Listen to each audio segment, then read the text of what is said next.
Olá, pessoal. Desculpa a demora aí por um novo episódio. Oi, gente. Bem-vindos a mais um episódio, dessa vez gravado ao vivaço. Ao vivaço. É a primeira vez na história desse país, ou na história desse podcast, que gravamos um podcast, de fato, as duas no mesmo lugar, sem precisar fazer uma conversa por Skype. Diretamente da República de Curitiba. Diretamente da República de Curitiba. A gente aproveitou que a Isabela veio pra cá, né? Eu moro aqui. E a gente decidiu, então, gravar juntas, né? Pelo amor de Deus, finalmente. Ficar muito mais fácil a edição, facilitar a nossa vida. E é isso aí, cara. Olá, meu nome é Letícia Graton. Meu nome é Isabela Graton. E você está escutando O Pessoal é Político.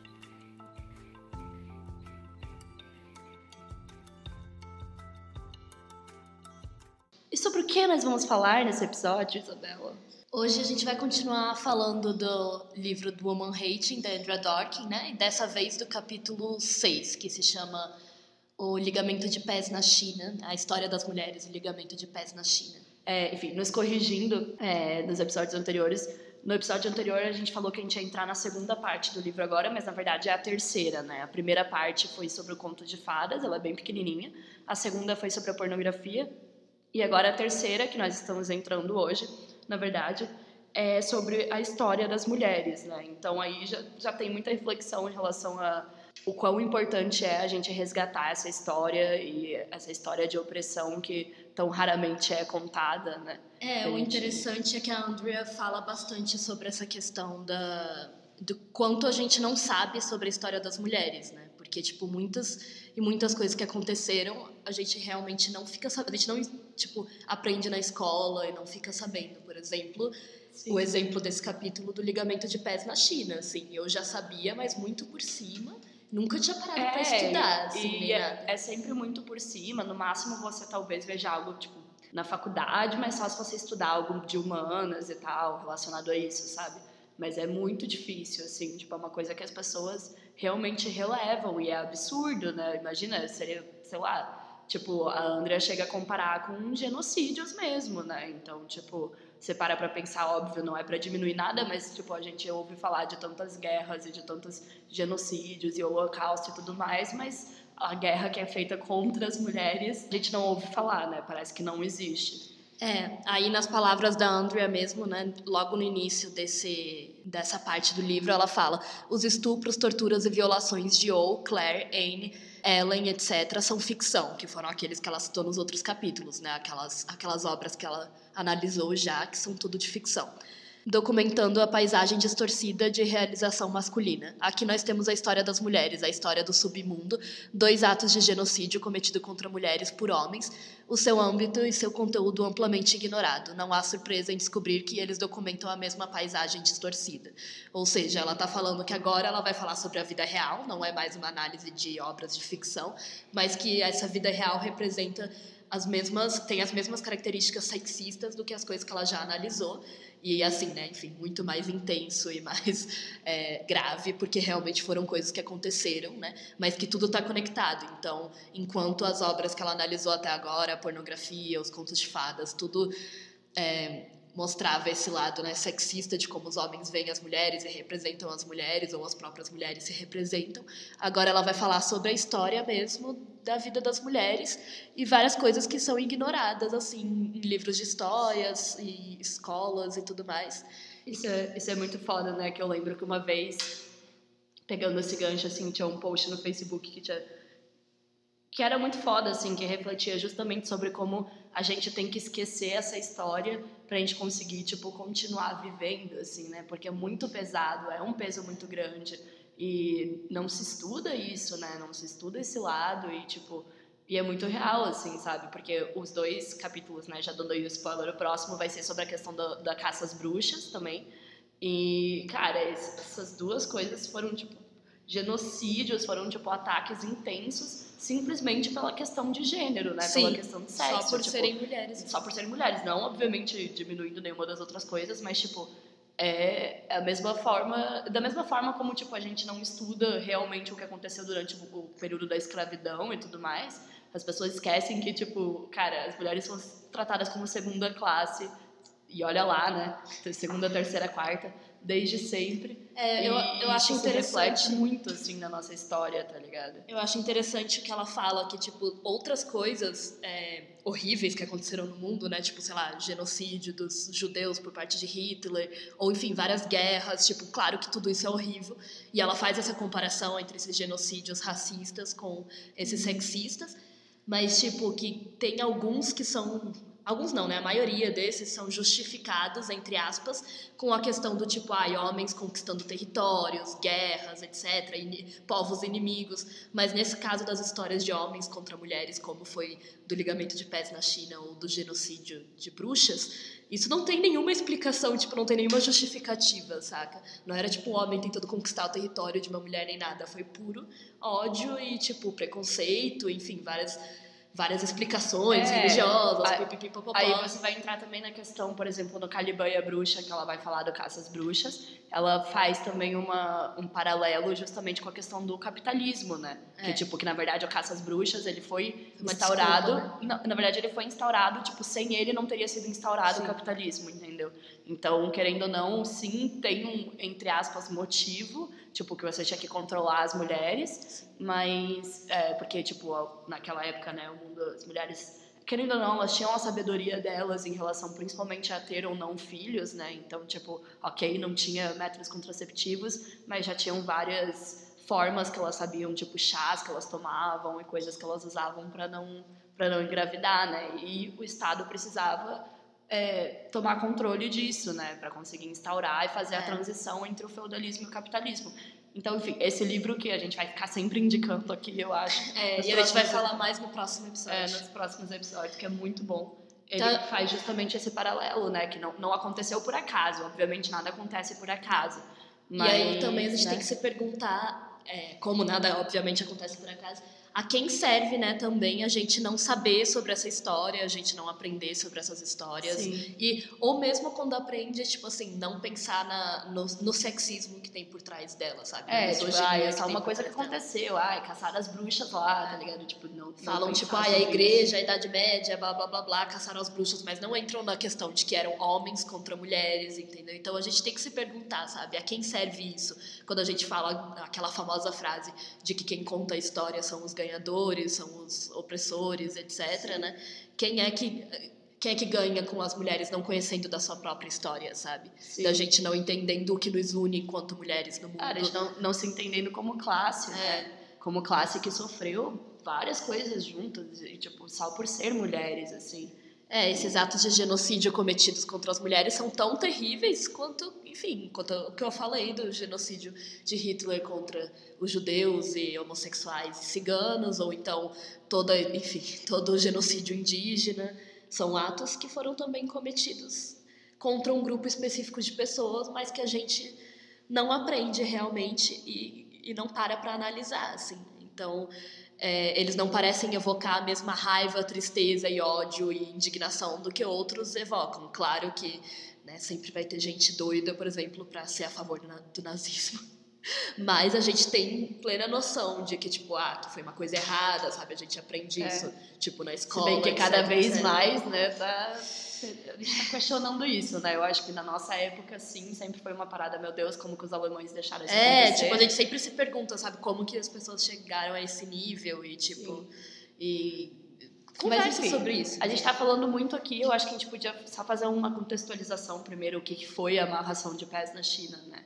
Que a gente agora não chegou a falar isso, a gente vai entrar aqui nessa questão, porque não necessariamente todo mundo sabe, eu não sabia direito, tipo, eu lembro que quando eu li o livro, em 2016, né, o livro da Andrea, eu fiquei muito chocada, porque, assim, ok, eu já tinha ouvido falar meio que por cima, mas, assim, ela contando... Eu fiquei, caralho, meu, é muito bizarro, sério.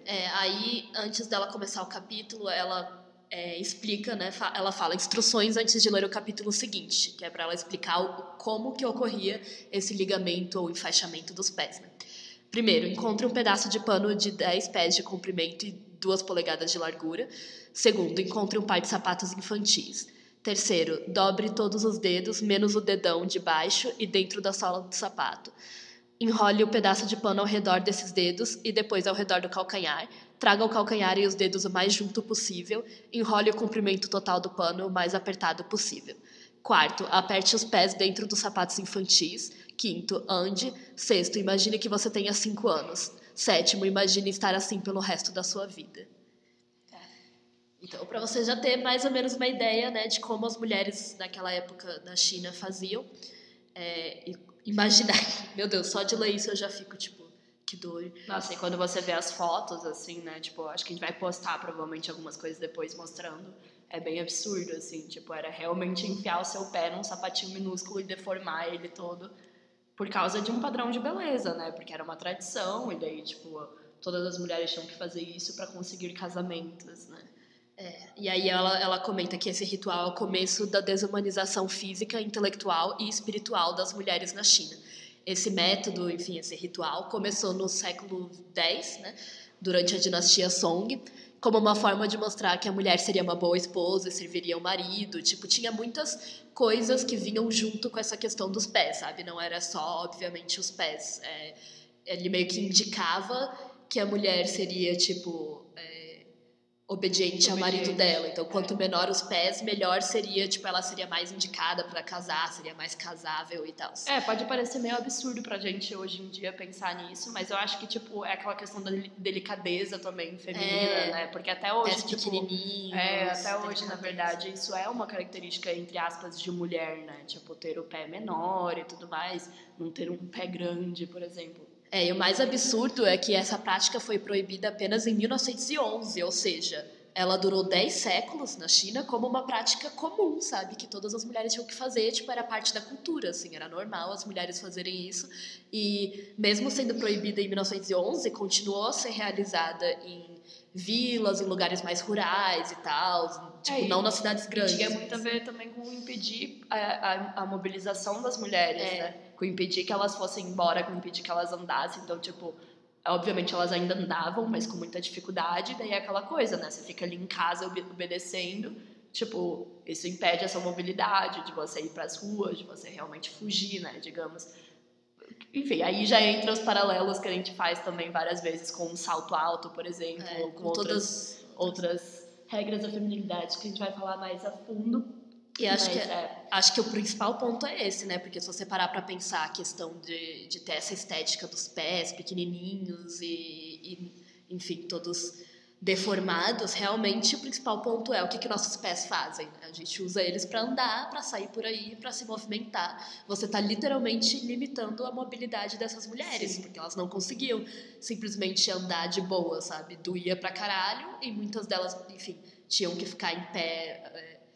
Ela até comenta que tem uma questão de classe, assim, né? Que as mulheres mais ricas enfaixavam ele mais rigorosamente e as que tinham que trabalhar até deixavam um pouquinho mais frouxas, porque elas tinham que pelo menos conseguir chegar até o trabalho, fazer alguma coisa, ficar de pé durante o dia, mas mesmo assim enfaixavam. Então, tipo, imagina a dor. Você tá lá trabalhando o dia inteiro e ainda tem que estar com o pé desse jeito, sabe? Tipo, nossa, só de imaginar isso. Fica... Nas palavras da Andrea, né, ela vai falar, então, que o enfaixamento de pés era uma instituição política que refletia e perpetuava a inferioridade sexual e psicológica das mulheres. Ele afirmava que as mulheres eram objetos sexuais e reprodutores, então que elas só serviam para tal serviço, né? Como a gente já viu nas histórias também, nos papéis sexuais, que esse sempre foi o papel destinado para as mulheres, né? O enfaixamento de pés meio que só refletia isso, basicamente. Se você parar pra pensar, tipo assim, quem que não precisa de mobilidade, quem que não precisa andar? Um objeto. Você tá literalmente objetificando ao máximo, porque você tá falando que a mulher só tem que ficar ali, tipo assim, paradinha, sendo bonita, sabe? Tipo, literalmente transformar ela, tipo, apenas nisso, porque ela não vai ter independência, não vai ter mobilidade, não vai poder sair por aí, sabe? As mulheres que tinham pés muito grandes eram consideradas, tipo, inaptas pro casamento, eram ridicularizadas, Sim. sofriam preconceito. Fora isso, tem uma questão sexual, assim, que a autora vai entrar, que é bem bizarra, bem creepy, que ela falava isso, né, que, tipo, as mulheres que tinham pés muito grandes eram ridicularizadas, né, consideradas que não iam casar e tudo mais. E daí surgiram mitos de que o enfaixamento de pés alterava a vagina das mulheres, proporcionando maior prazer para o marido. Então, né? No fim das contas, é sempre sobre porque, isso. Querendo ou não, tipo, se você... a deformidade do pé também fazia com que várias outras partes do corpo se deformassem, porque tem a ver com a sua postura, com como você anda, o joelho, a perna e tudo mais. Então, começaram a surgir esses mitos justamente para que as mulheres continuassem fazendo isso, porque, né, para que a gente serve se não para dar prazer para o marido, não é mesmo? Aí acreditava-se, olha que absurdo, que quanto menor o pé da mulher, mais maravilhosa se tornaria as dobras da vagina dela. Pés enfaixados faziam as nádegas serem mais sensuais e o rosto também mais bonito. Então, literalmente, eles colocavam uma carga aí de, sabe, de simbolismo do tipo, não são só os pés pequenos, mas que os pés pequenos também indicariam outras coisas sobre o corpo daquela mulher, tipo, que ela ia ser mais bonita, ia dar mais prazer e todas essas coisas que, obviamente, várias pessoas já falaram que não tem nada a ver, vários especialistas já falaram que não tem nada a ver, que no máximo o que fazia era realmente mudar o corpo da mulher por conta da postura, realmente a bunda, as costas, tudo isso, né? Porque você está alterando uma parte muito importante, que são os pés, mas obviamente não quer dizer que ia ter mais prazer sexual nem nada. Isso mostra claramente o viés machista e sexista e completamente bizarro dessa prática, né? De que era para servir completamente aos homens. Sim, né? Porque daí você coloca a justificativa, não era como se fosse ninguém criou uma justificativa como se fosse assim, não, enfaixa os pés que você vai viver mais, você vai ter mais saúde, não sei o que lá, que sei lá, imagina-se que poderiam criar, por exemplo, para incentivar as pessoas. Não, era tipo, você vai ter um casamento e você vai agradar o seu marido, tá ligado? E você tem que estar feliz com isso porque é para isso que você serve. Sim. E aí ela coloca justamente essa questão, que não era que, tipo, o enfaixamento de pés enfatizava uma diferença entre homens e mulheres que já existia, ela criava uma diferença, porque, na verdade, essa diferença não existia, os dois tinham pés normais, mas as mulheres, desde cedo, tinham que enfaixar os pés e daí eram vistas de forma diferente, né? E tinham que sofriam essa pressão, e era uma questão familiar, assim, que as outras mulheres faziam com as mulheres, tipo, a mãe fazia na filha, tipo, tem uma questão de tradição, sabe? Que é muito absurda, e acreditando que estava fazendo bem pra filha, Sim. tá ligado? Então, não é de apontar, obviamente, e falar, nossa, essas mulheres são horríveis, porque elas realmente acreditavam que elas estavam fazendo bem. Se eu não enfaixar o pé da minha filha, ela não vai ter um casamento e ela não vai ter uma boa vida. Então, eu lembro até que tem uma parte do livro, assim, que ela descreve, né, o tipo de uma família, assim, uma mãe fazendo isso na filha. Ela pega várias passagens de livros e outros lugares onde é descrito esses atos. E ela fala sobre como realmente é uma coisa, tipo, que passava de mãe para filha, era um ritual completamente feminino, sabe? Que você transmitia isso de uma mulher para outra ao longo dos anos. Me lembra muito a questão, por exemplo, da circuncisação feminina, sabe? Sim. Que são as mães que levam as filhas para serem circuncisadas. E porque elas realmente acreditam que isso é o melhor para a filha delas. Que elas acreditam, Sim. é assim que a minha filha vai ter uma vida boa, vai arranjar um marido, etc. E daí etc. mostra realmente esse lado cruel e sombrio, obviamente, que é, né, de todo o patriarcado, que é fazer nós mesmas nos policiarmos, é fazer as próprias mulheres serem as guardiãs das outras mulheres. Elas nem precisavam de homens, tipo, nem era o pai que ia lá e amarrava fazia o amarramento, né, de pés, eram as próprias mulheres. Então, tipo, e eu acho interessante colocavam que ela, isso na cabeça delas, né? que ela fala também que isso também reflete no relacionamento entre mãe e filha, sabe? Porque era uma coisa, tipo, transmitida entre mãe e filha, e aí tornava o relacionamento muito mais complexo, porque se a menina se revoltasse contra essa prática e não quisesse fazer, era como se ela estivesse rejeitando a própria mãe, sabe? Porque a mãe fez também, e a avó fez também. Exatamente. É como se ela Se estivesse as duas rejeitando. já sofreram, por que a outra não sofreria também, né? E aí é bizarro, mas é a realidade, tipo assim, porque se ela tá transmitindo, né, porque ela acredita que são melhor pra filha dela, óbvio que vai criar problemas entre elas se a filha falar, não acredito nisso, exatamente, não quero fazer eu acho que é um isso. pouco do que acontece até hoje quando a gente, tipo, rompe com alguma tradição que a nossa própria mãe tenta inferir na gente, né, tipo, a questão, por exemplo, que a gente passa, né, assim, de não se depilar ou não usar maquiagem, e é aquela questão, né, tipo, a sua mãe cresceu fazendo todas essas coisas na cabeça dela, não faz sentido você não fazer também, porque ela seguiu as regras do patriarcado, e você também tem que seguir, e ela vai impor aquilo em cima de você, sem nem precisar de um homem falando isso, né, porque é uma coisa tão cultural. Que chega a esse nível, né, de crueldade. Enfim, aí os chineses realmente acreditavam que nascer mulher era uma punição, né? Na verdade, até hoje tem toda a questão da filha primogênita na China, né? De matarem as meninas, tipo... Tem todos esses problemas. Então, eles meio que acreditavam que isso era como uma punição pela pessoa ter nascido mulher. E era uma forma de controlar as mulheres, né? Querendo ou não, tipo... de obrigar elas a diminuir a mobilidade, enfim, e deformar todo o corpo delas. E é realmente uma coisa muito bizarra, assim, porque como a Andrea fala, tipo, você literalmente pegava uma matéria viva, que era os pés das mulheres, o corpo das mulheres, e transformava em uma coisa nojenta, assim, quase como uma matéria morta, porque era tipo, os pés ficavam tipo inchados, cheios de pus, nojentos, sabe? Os ossos ficavam deformados, sangrando. Então você tá literalmente, véi, pensa nisso, sabe? Que coisa horrível. Você Sim. tá literalmente pegando uma parte da mulher e tipo mutilando completamente, sabe? Tipo, pra transformar ela num ornamento, num brinquedo sexual. Num brinquedo que vai ficar ali paradinha, quietinha, né? Que não vai fugir, que não vai correr, que não vai fazer as coisas por si. Tipo, é literalmente uma manifestação física da desumanização feminina, sabe? E quando essa política foi finalmente proibida, depois de mais de 1000 anos, como algo normal, que era feito assim, tipo, que era culturalmente aceito normalmente, sabe? O que restou? Quantas mulheres foram prejudicadas por essa... Não, e só o nome, né? Pé de lótus também. Então, é porque tinha vários tipos de pés, tipo, ela até fala ali no livro, eu não vou entrar nisso agora, assim, mas parece que tinha vários tipos, tipo, Lotus 1, Lotus não sei o que lá, enfim, dependendo do tamanho e do formato deles, sabe?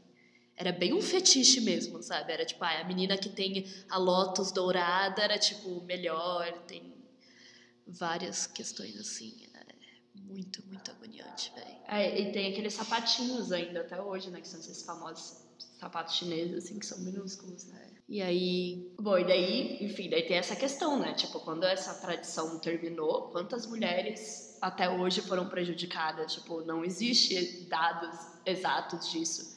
A gente nunca vai saber. A gente nunca vai saber, né? E parece que ela, de fato, só terminou pela questão prática de que mulheres tinham que trabalhar, então, tipo, passou a se tornar uma parada que não era conveniente mais para o Estado, né? As mulheres terem esse tipo de pé. A partir do nascimento da República Popular em 1949, a prática acabou completamente, mas apenas por uma questão de conveniência, que as mulheres tinham que trabalhar e não podiam se dar ao luxo de terem pés de lótus. Ou seja, né? Que foi o que eu comentei antes também, essa questão da classe social, sabe? Porque, óbvio que é muito mais fácil, digamos, né? Pra você fazer esse enfaixamento se você for uma mulher que vai só ficar em casa, realmente fazendo a comida do marido, etc. Se você tinha que trabalhar, já era muito mais complicado. Mas ainda faziam, né? Aí depois foi completamente proibida.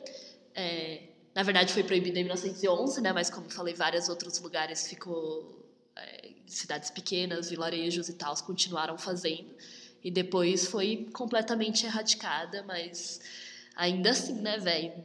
Tantos séculos disso, tipo assim, realmente não tem como mensurar o estrago. Isso é aceito, né? Tipo, completamente aceito culturalmente, ninguém questionar isso, sabe? E ainda mensurar também os danos, né, que isso causa.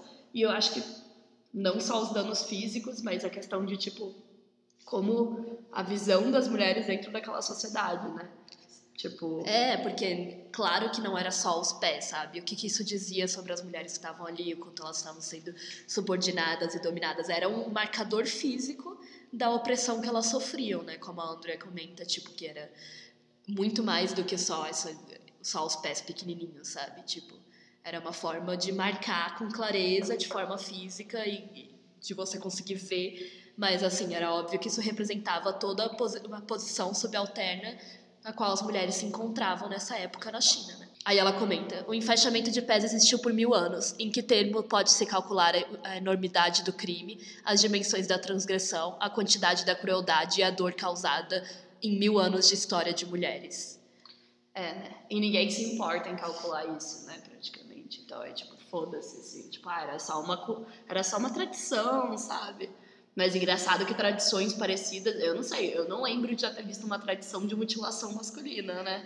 Não é? Nesse mesmo nível. A não sei que a gente esteja falando, obviamente, de tipo de questões de raça, cor e tal, claro, mas assim, homens por serem homens, não lembro de terem tido uma tradição de assim, ter que mutilar o próprio corpo, tipo, mutilar o próprio corpo, né? Pra serem aceitos. E era tipo, literalmente aqui foi foi literalmente um sexo contra o outro, sabe? Os homens fazendo uma coisa com o corpo das mulheres, escravizando elas pelo interesse da arte, do sexo, da harmonia entre o homem e a mulher, dos papéis de beleza, dos papéis de gênero estabelecidos na sociedade, sabe? É um exemplo, tipo, claro sobre como essa adoração sexual de homens por mulheres depende da mutilação delas e como, sabe, por o fato de que eles achavam que isso era, tipo, bonito, da sexy. desumanização, né? Tipo, realmente você desumanizar aquela pessoa, tipo, aquele ser humano. E, ai, cara, é muito absurdo, assim, muito.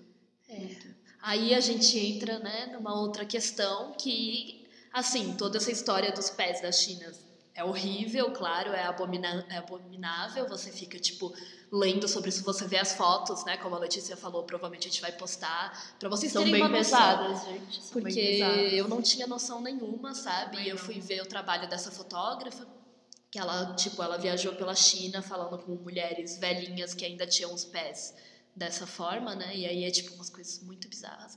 Mas a gente faz, claro, que uma comparação, né, trazendo para os nossos dias atuais, em que não fazem mais esse ritual, mas as mulheres ainda são mutiladas todos os dias fazendo diversos rituais para entrarem nos padrões de beleza, né? Então a gente não pode, tipo, não fazer essa comparação, saca? É claro que aquilo era muito mais extremo e agudo, assim.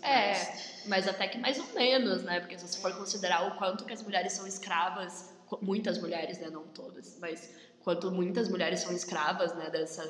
Da questão da beleza, hoje em dia gastam muito dinheiro com isso, tipo, fazem inúmeras cirurgias, vão embaixo de facas. Claro que é uma visão diferente, e não é uma tradição, exatamente, é mais uma questão cultural. Depende, né? Mas, depende.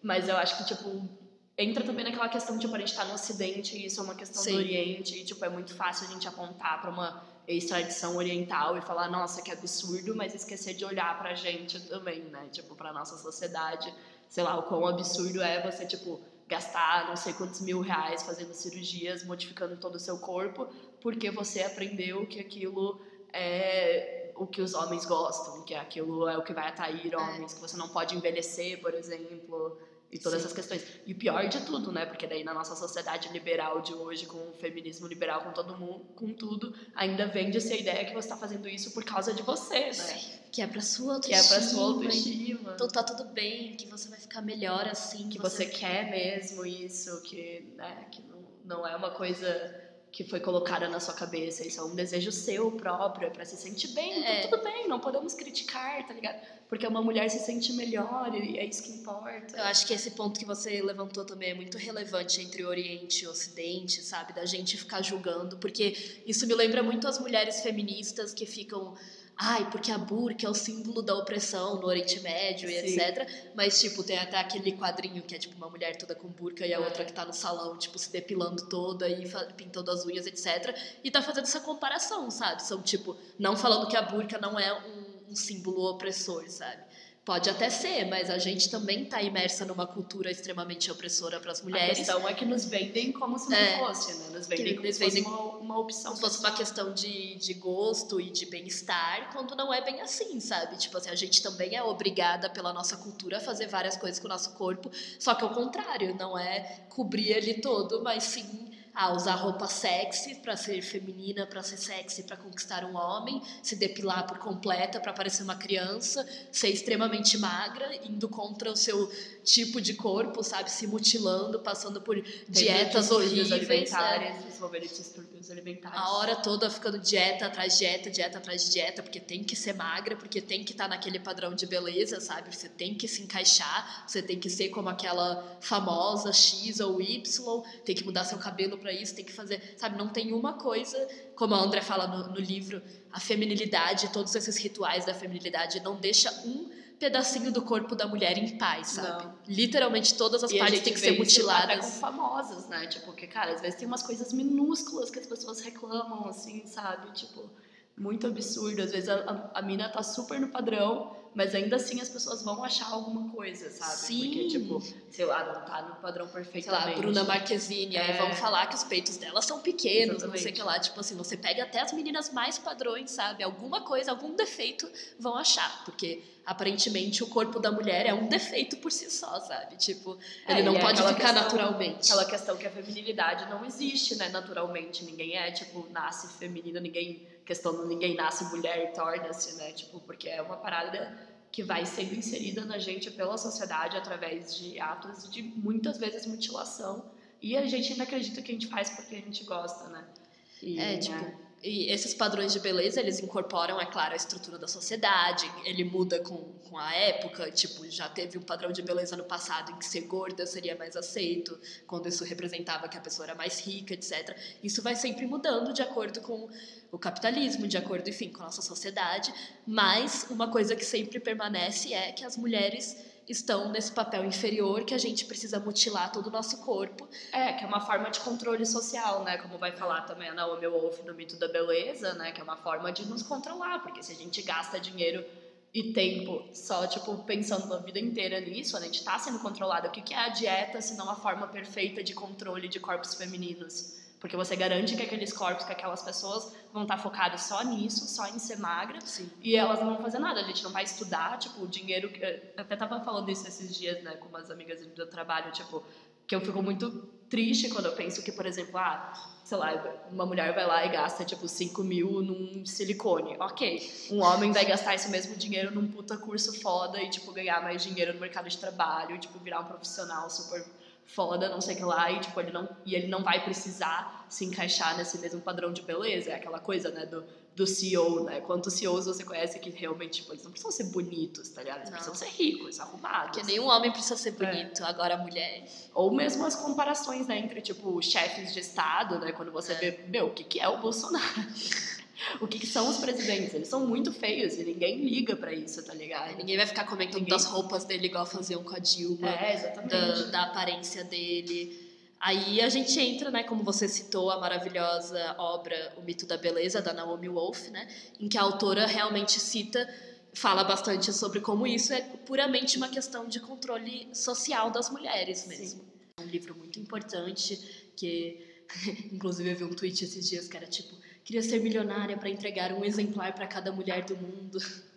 Porque ele é muito, muito, muito necessário mesmo, assim, nesse mundo doido que a gente vive, né? E que, a gente tem que estar dentro de padrões de beleza extremos, escrotos, assim, que não fazem sentido nenhum com o padrão do corpo real de nenhuma mulher, sabe? Uhum. Mesmo as mulheres, tipo, como a gente, que somos magras, brancas, padrão, sabe? Ainda vamos sofrer sempre com pressão estética, né? Pra tentar se enquadrar em determinados outros padrões, que faz as mulheres mutilarem os seus corpos, tipo, todos os dias, sabe? Com diversas coisas diferentes, cirurgias, remédios, dietas, um monte de coisa inútil que fica aí gastando dinheiro pra ter uma certa aparência, pra poder ser aceita, né? Porque senão você é julgada. E eu acho que o pior de tudo é essa questão, tipo, não é só a questão da aceitação, né? Isso é algo... Eu não cheguei a ler ainda o Mito da Beleza, mas eu sei que ela faz essa contextualização, que é, tipo, quando você vê no macro...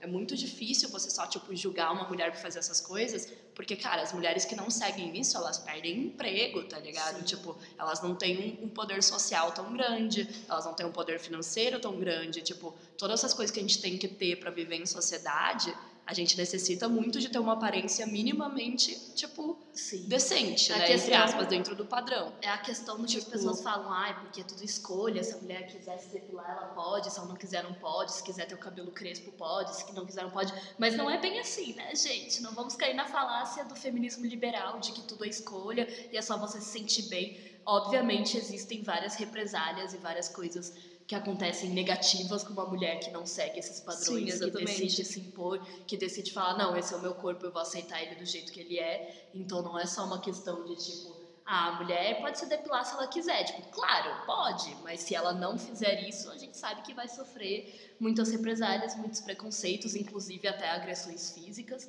dependendo do ambiente em que ela estiver, sabe? A mesma coisa com tudo, cabelo, pele. Sim, então a questão não é você criticar, tipo, a mulher fazer aquilo, e sim você entender que, tipo, ela faz pra se enquadrar dentro dessa sociedade, não é culpa dela, tá ligado? Que ela, tipo, tá inserida nisso. E você criticar o macro, você criticar a indústria em si, né? O patriarcado que faz a gente tem que seguir esse tipo de padrão pra se encaixar, pra conseguir coisas minimamente, tipo, conseguir um emprego pra pagar seu aluguel, tá ligado? E como a Naomi ressalta, é sim uma forma de controle social das mulheres, sabe? Tem uma frase muito famosa dela, né? Que é aquilo que mulheres que estão, tipo, passando fome, que é basicamente o que mulheres fazem, sempre, né? Passando fome por causa de dietas restritivas e tal. Usando remédios ainda, pior ainda, enfim. E mulheres que estão passando fome, que estão nesse tipo de situação com seu próprio corpo, não vão, sabe, pensar em revolução, pensar em se unir, pensar em mudar as coisas, porque elas vão estar muito ocupadas passando fome, pensando nos processos estéticos que elas querem fazer, pensando em ter o corpo perfeito. É muito mais fácil você dominar seres que estão literalmente mais fracos que você. Sim. Tipo, a mesma coisa dos pés, sabe? Tipo, dos pés pequenos que dificultam a mobilidade da mulher. Você tá literalmente imobilizando o seu inimigo, tipo... E daí fica fácil, né? Que é muito mais fácil fazer isso. E aí ela, sabe, ela comenta sobre como realmente é um instrumento de controle social das mulheres, as dietas, a inanição, né, que é ficar sem comer, tudo isso, sabe, é pra você gastar dinheiro, pra você gastar tempo, pra você não parar pra pensar em outras coisas, como você falou, não investir na sua carreira ou na sua educação, mas sim, vou guardar não sei quantos colocar por mês outras prioridades, pra colocar um silicone, pra fazer uma lipoaspiração. E a gente não tá falando que homens não fazem esse tipo de coisa, sabe? A gente sabe que homens também sofrem com uma certa pressão estética, claro, vão sofrer com gordofobia se forem gordos, claro que vão perder várias oportunidades na vida por causa disso. Mas os homens podem ser outras coisas além de bonitos, sabe? Sim. Tipo assim, não tem uma pressão tão grande em cima deles, porque eles não têm que ser objetos sexuais. Eles são seres humanos. Seres humanos 360 completos. Que fazem coisas no mundo, que criam coisas, que são criativos, que fazem várias coisas. Então, tipo, mesmo que exista uma certa pressão pra, tipo, eles terem uma aparência, como você falou, claro que isso incide muito mais sobre homens negros, gordos, enfim. Sim, vários recortes, né? De várias outras minorias e tal. Mas é claro que, tipo, óbvio, não tô falando que eles não sofrem nem um pouco de pressão, sabe? Pra ter um tipo de corpo. Mas a questão é, se eles não tiverem esse corpo, eles têm muitas outras coisas na vida deles, saca? Eles ainda são um homem de sucesso, eles ainda são bons profissionais. É só você comparar a questão da autoestima, tipo, por exemplo... isso é algo que eu fui percebendo muito, assim, sabe? Na construção da minha autoestima, tipo... por ser uma mulher padrão, foi muito mais fácil aceitar, tipo, o meu corpo e a minha autoestima, tipo, de beleza nesse quesito, mas a gente aprendeu a vida inteira que, tipo, quando a gente aceitasse o nosso corpo e a nossa aparência, estaria tudo certo, tá ligado? Porque é só isso que você precisa. Exato. Mas não, existe vários outros problemas, existe várias outras questões, existe autoestima profissional, existe, tipo, você se sentir burra, existe você não gostar da sua personalidade, que, tipo, que não tem nada a ver com a aparência.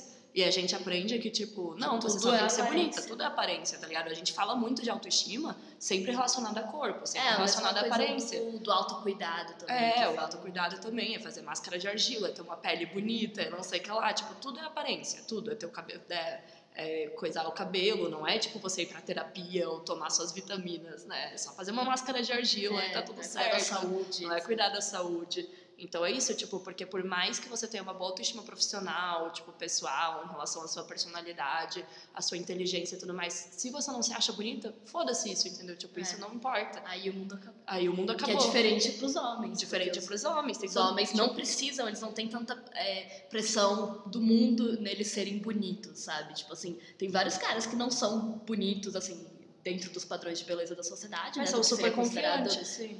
Que seria considerado bonito, mas são confiantes de qualquer forma. E eu acho interessante que a Andrea fala que esses padrões de beleza, eles definem o relacionamento das mulheres com os seus corpos. Eles definem a liberdade física dos corpos. Ou seja, o que você pode ou não fazer com ele. Por exemplo, uma mulher gorda talvez vá pensar, não vou na praia porque eu não quero mostrar meu corpo.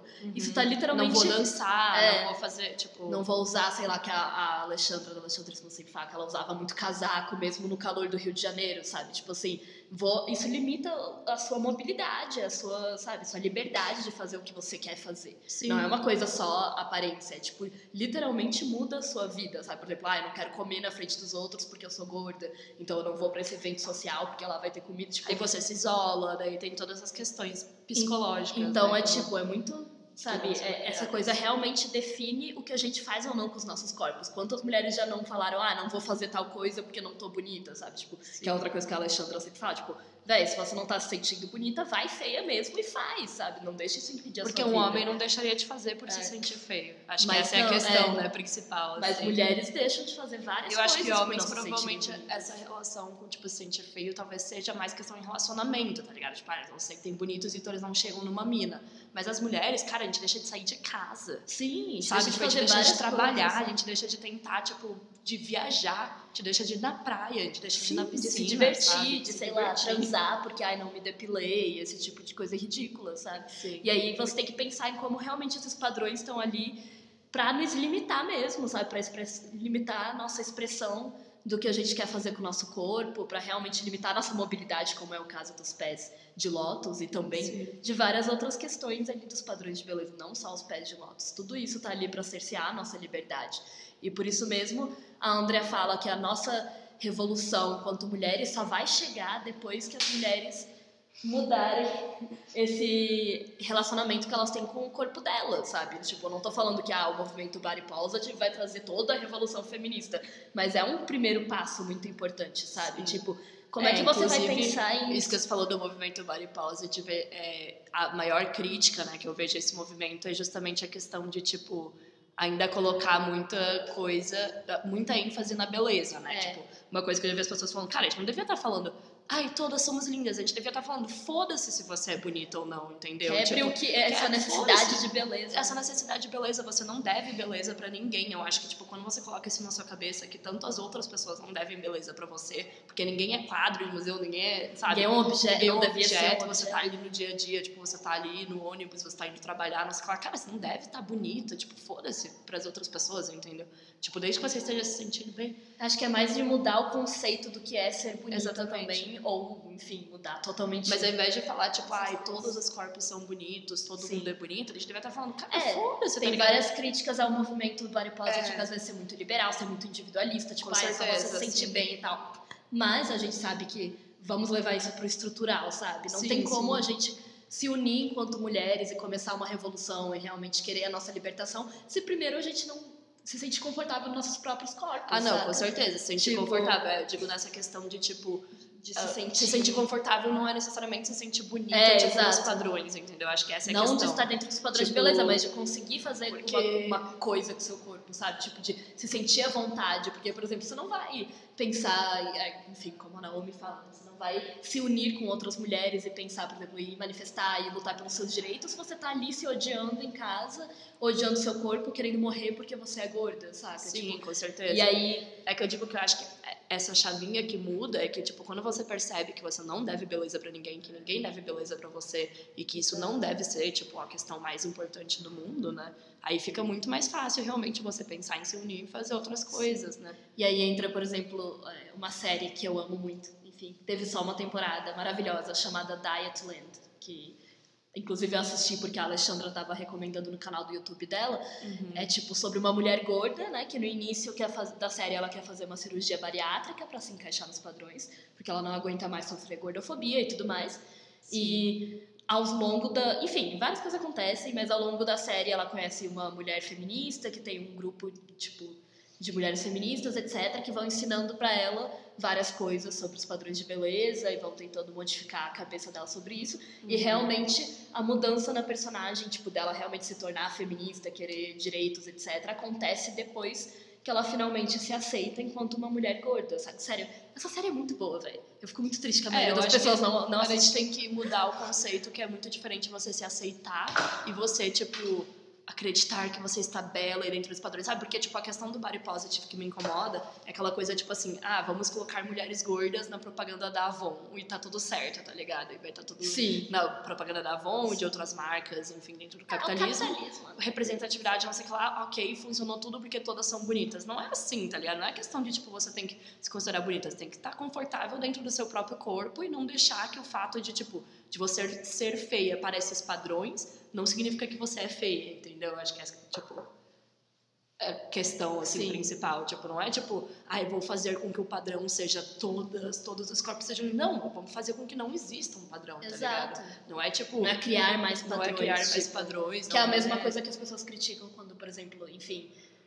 Sei lá, aí eu falando enquanto uma mulher branca, né? Então, ok, me corrijam se eu estiver errada e tudo mais. Mas, tipo, que criticam o movimento, às vezes, daquele da geração tombamento, de ser muito, tipo, agora criou-se um novo padrão, tipo, agora tem que ter tranças coloridas, não sei lá, sim, as minas negras, tipo, meio que você cria um outro padrão, tipo, agora tem cor de base pra tons de pele negro, etc. Não que isso seja algo super negativo, mas a gente sabe que é um outro nicho de mercado para as pessoas coisa que a estética é consumirem. muito importante. Inclusive a Nathalie Neri tem um vídeo muito bom, né, sobre isso, que como no movimento negro é muito importante a estética, justamente por essa questão que a gente falou, tipo, por exemplo, se você é uma pessoa negra, para você reconhecer que, tipo, você importa, que você não é aquilo que colocaram na sua cabeça e tal, a estética é muito importante para você se amar e para você, tipo, Sim. estar preparado para realmente revolucionar as paradas e, tipo, tá contra o racismo.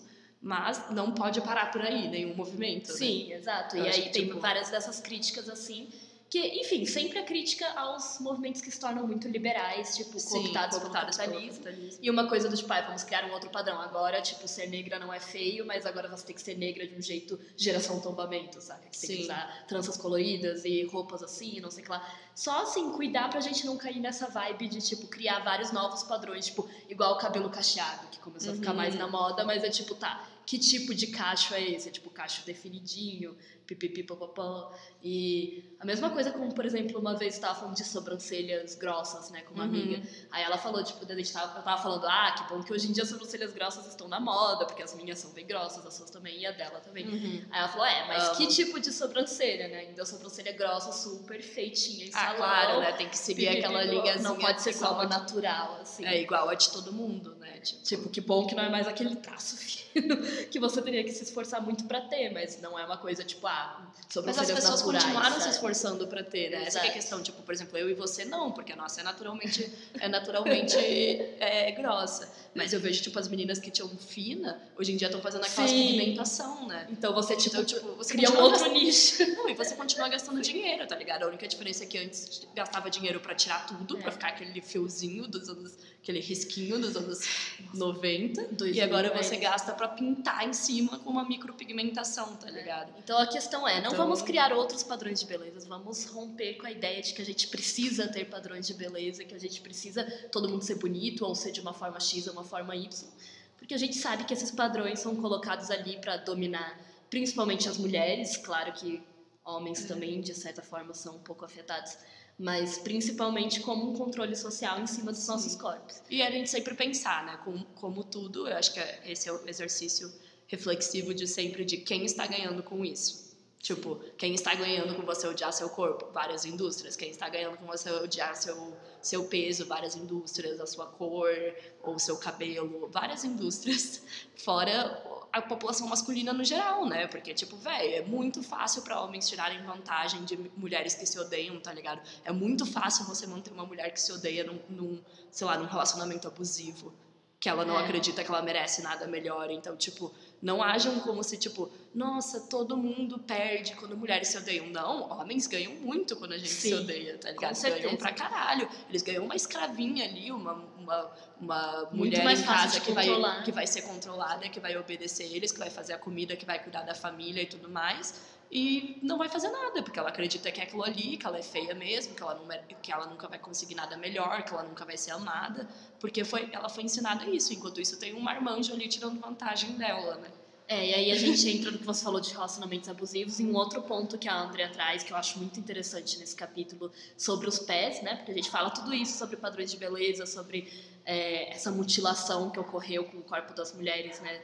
Nessa época da história da China, e ela traz como isso faz parte do ethos do amor romântico, né? Porque afinal de contas o rolê dos pés era para mulher se casar, para encontrar o marido, então para encontrar o amor, como se fosse entre aspas, que seria o amor, né? E aí a gente tipo pensa também, né? Como a gente trouxe isso para o nosso Ocidente e atualmente todos os rituais que as mulheres fazem para, por exemplo, sair num encontro, encontrar um namorado, encontrar um marido, tudo que a gente se submete em nome de, no fim, ter um amor romântico, sabe? Em prol de você encontrar um amor romântico.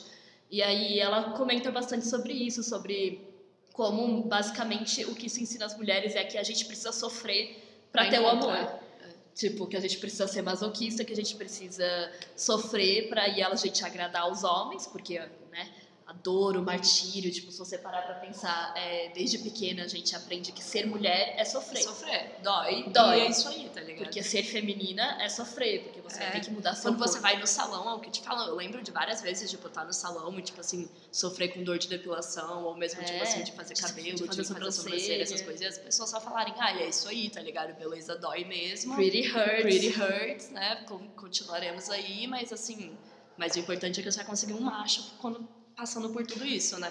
Velho, e aí ela fala que desde pequena, então, a gente cria essa romantização da dor, do martírio feminino, sabe? Desde pequena, a gente sabe que, tipo, até aquelas coisas mais bobas também, tipo, o menino puxou teu saco, cabelo. puxa o cabelo, é assim mesmo, ele gosta de você, porque a gente aprende que é assim que os homens expressam que ele gosta de você. Tudo isso vai ensinando para as mulheres aos poucos que o que é sofrer, né? Que ser mulher é sofrer mesmo, e cria moldes masoquistas que prescrevem as personalidades das mulheres para que elas passem a vida inteira renunciando a si mesmas e fazendo tudo em prol daquele amor romântico do marido, dos filhos. Sim, e o que é um relacionamento, né? Se não isso, é isso que espera-se de todas as mulheres, né? Dentro de relacionamentos, elas têm que se anular para servir ao homem, para servir a pessoa que elas estão dentro do relacionamento. E se elas se anularem, é isso aí, tá ligado? Porque assim como nas histórias que a gente contou nos outros episódios ou dentro da pornografia, a nossa anulação é essencial para esse relacionamento dar certo, digamos. E aí, para isso, né, você precisa de todos esses padrões de beleza que você tem que estar ali. A beleza é o que informa esse ethos romântico, né? Porque no fim, para que todas as mulheres fazem essas coisas, sabe? Para conseguir um homem. Pra conseguir ser aceita pela sociedade. Pra daí ter um homem ou, enfim, alguém ao seu lado. E eu nem diria necessariamente um homem, mas assim, aceita pela sociedade no quesito mercado de trabalho, sim, no quesito também. Tudo, né? Com certeza, mas eu de acho que forma... Mas eu acho que costumava ser mais só homem, na época em que, tipo, a gente não trabalhava, né? Mais assim. Na época que a mulher, obviamente, falando da branca ali, classe média, não trabalhava, sim, porque você tinha que encontrar um marido. Hoje em dia, tá muito relacionado também com, tipo, o mercado de trabalho. Mas eu ia falar, de certa forma, ainda é pra agradar um homem, porque pode não ser pra encontrar seu marido, mas é pra seu chefe te contratar, porque quem é o dono da sua empresa, quem é o cliente, não sei o que lá, é um homem. De qualquer forma, é pra agradar o sexo masculino, sabe? Sim. E na questão do amor romântico, é realmente assim... amor romântico... Até porque mesmo lésbicas passam por isso, né? Então, não necessariamente elas estão querendo encontrar homens, mas elas também têm que estar dentro de um padrão. Romântico, do jeito que a gente conhece, realmente glorifica essa agonia, esse martírio da mulher, sabe? Ele transforma realmente a mulher apenas em um objeto sexual. A sua liberdade é aniquilada para que ela possa servir apenas ao homem naquele relacionamento, sabe? Como é um relacionamento heterossexual tradicional, etc, etc. Sim. Então, tipo, realmente tem... tudo a ver ali, sabe? A questão da beleza com você encontrar a sua... E não só a beleza, né? Tem várias coisas extremamente problemáticas dentro dessa noção de amor romântico que se torna uma prisão para as mulheres mesmo, sabe? Realmente, tipo... Não vou nem entrar aqui no caso de feminicídios e crimes passionais, relacionamentos abusivos, etc, etc. Mas, tipo, mesmo um relacionamento que não é super abusivo e que acaba com a morte da mulher, sabe? Muitas vezes se torna uma prisão para a mulher. Então, tipo, a gente é muito, muito danificada por essas noções. A gente se anula, né? Que a gente é ensinada a se anular mesmo. Por essas noções de amor que a gente tem no mundo, sabe? Isso é bem interessante quando você vê que, tipo, como ela amarra tudo dentro desse capítulo, né? Começa falando do ligamento de pés na China, fala de feminilidade, padrões de beleza e termina falando de amor romântico, porque no final tá tudo muito, muito, muito conectado, assim. Sim. E acho que é isso.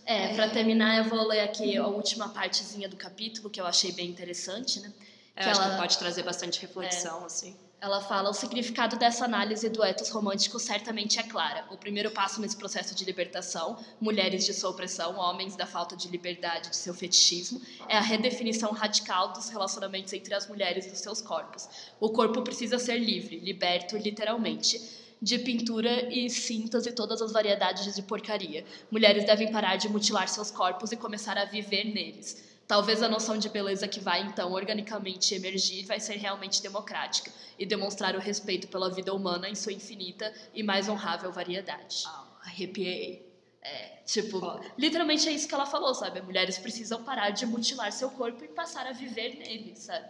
Porque não tem como a gente viver nossos corpos se a gente tá constantemente mutilando ele. E ver ele como realmente um instrumento que vai nos levar para os lugares que vai fazer as coisas, né? Eu acho que também tem essa visão de, tipo, de funcionalidade, não necessariamente, tipo assim, não daquele jeito super capitalismo produzir, mas, tipo, de, cara, o seu corpo é com ele que você sente, é com ele, tipo, é com ele que você faz tudo, então, tipo, você odiar ele por causa de um padrão tipo, é horrível, tá ligado? Porque se você passa um tempo ali odiando ele e mutilando ele, deixando ele doente, porque você tá fazendo isso, não é, tipo, que a sociedade tá fazendo você fazer isso, tipo, e não tem nem ninguém ali te forçando isso, sabe? As pessoas nem estão ali, tipo, te torturando, você tá se torturando, entendeu? Isso é o absurdo, isso é o pior de tudo. Você mesma faz isso com você mesma. E ainda pinta como uma coisa, tipo, é minha escolha, eu quis, é pra eu me sentir bem. Então, assim, vamos pensar melhor nisso, né, amigas? Vamos pensar se é realmente sua escolha. Será que aquele silicone que você quer colocar, realmente você quer colocar, tipo... Será que realmente surgiu de você ou é porque você passou a vida inteira vendo fotos de mulheres peitudas? Claro que não culpabilizando as mulheres que fazem isso, né? Porque a gente sabe que existe toda a pressão social e estética. Mas, assim, eu acho que essa frase final, esse parágrafo final do capítulo, pra mim, é tipo uma grande síntese do que tem que ser o movimento body positive, sacou? Sim. O corpo tem que ser liberto, não porque, como eu falei, para criar outros padrões, ou para dizer que todas são lindas. Para dizer que todas são lindas. E, vamos todo mundo se sentir bem, porque o que importa é se sentir bem. Não é isso, é porque se o seu corpo não for liberto, como ela falou, como é que você vai viver nele? Como é que você vai se libertar enquanto mulher, sabe? Eu acho que só pra terminar, a gente fica aí as indicações que a gente falou hoje, né? Sim. Então tem o Mito da Beleza, da Naomi Wolf, o Caliban e a Bruxa, que a gente vai falar mais ainda a respeito no próximo episódio. Mas é muito bom também, da Silvia Federici, é um livro que aqui no Brasil é pela editora Elefante, que foi lançado, e ele é muito bonito, eu recomendo muito comprar ele. Sim, lindo. Ele é lindo, a edição dele. E eu também recomendei a maravilhosa série Dietland. Dietland, que tem só uma temporada, infelizmente, mas são uma só boa 10 série. episódios. E o canal da Alexandra, né, de outros influencers que vão falar desse body positive.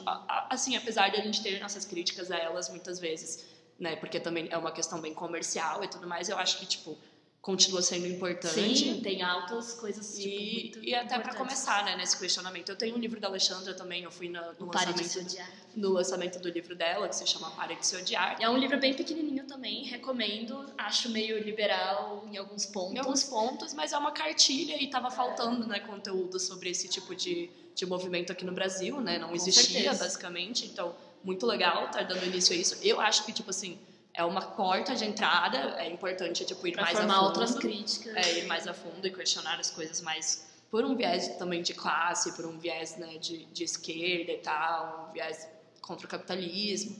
Mas é um começo. Eu acho que para quem tá começando, para entregar lá para sua mãe, que ainda é muito escrava, e é um livro curtinho, é muito bom. Ele é praticamente uma cartilha, né? Então, tipo, sobre isso relacionado a você parar de se odiar, você passar a aceitar seu corpo, você ir feia mesmo, né, que nem a gente falou. Então acho que é muito bom, tem várias umas dicas e tal. Tem várias outras influencers que falam a respeito também, então é bem legal. Também tem a Thaís Carla, que é uma dançarina gorda, e ela mostra, tipo, o corpo gordo podendo dançar. Várias mulheres fodas aí falando sobre gordofobia. Tem a Tudy Bells, tem a Ju Romano, nossa, tem várias. Eu acho que a gente, inclusive, pode fazer um post sobre isso. Só com indicações maravilhosas de mulheres incríveis falando sobre corpos fora do padrão, né? Mas enfim, eu acho que é isso.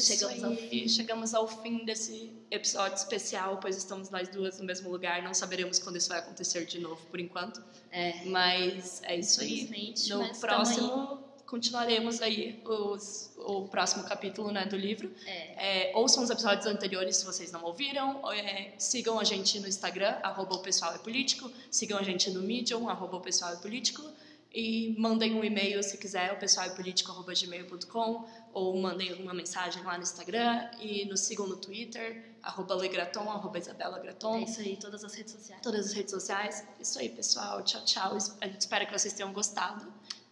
Espero que vocês tenham gostado de toda essa... E que essa discussão realmente faça você pensar nessas coisas. O que você não está fazendo... O que você está fazendo com o seu corpo para se encaixar no padrão. O que você pode parar de fazer, né? Tipo... Eu sempre falo dessa questão de, tipo, hackear o sistema, tipo, até que certo ponto você pode flexibilizar isso, sabe? Tipo, você não vai perder seu trabalho se você, sei lá, deixar de fazer tal coisa, né? Você tá realmente vivendo no Você seu realmente corpo ou só deixando ele ser, sabe, influenciado por esses padrões e limitando as coisas que você faz, sabe, na sua vida? Você realmente está gastando só o que você pode com questões, ou você está se endividando por questões de beleza, com procedimentos desnecessários? O que você pode parar de fazer hoje? Por que você faz essas coisas? Eu acho que tem várias reflexões aí. Com certeza. Então, até a próxima, galera. Tchau, tchau. Tchau.